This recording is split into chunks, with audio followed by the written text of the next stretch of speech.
ऐक रे म्हणा तुझ्या सुहिताच्या खुना, पंढरीचा राणा म्हणा माझी स्मरावा.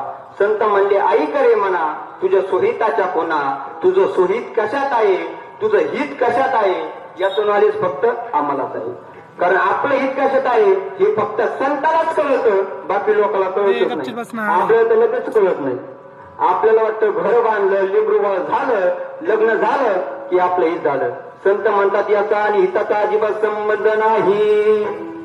आपल्या हिताचे नवती सायास, आपल्या हिताचे नवती सायास, आपल्या हिताचे नवती सायास,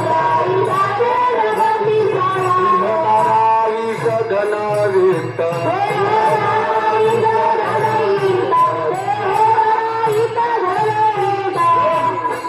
आपल्या हिताचे नवती सायास, देहदारावीस धनवित्त. कितीही लाखाचं घर बांधा दादांनो, मेल्यावर आपल्या घरात जाणार की बाहेर.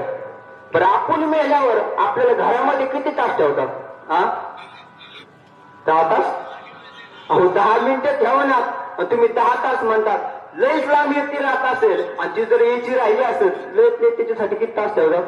4 तास. पण 4 तास झाले मग काय म्हणतात?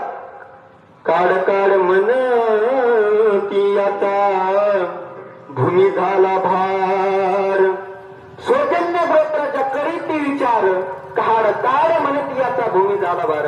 अहो आपण पैसा कमीला, आपण घर बांधलं आणि आपल्याच घरातले लोक जर आपल्याला कहाड म्हणत असेल बाहेर, तर काय वाटत असं नव्हत्या माणसाला? त्याला काय वाटणार? मेल्यावर त्याला काय वाटणार? फुलातला सुगंध निघून गेला, फुलाची किंमत शून्य होती.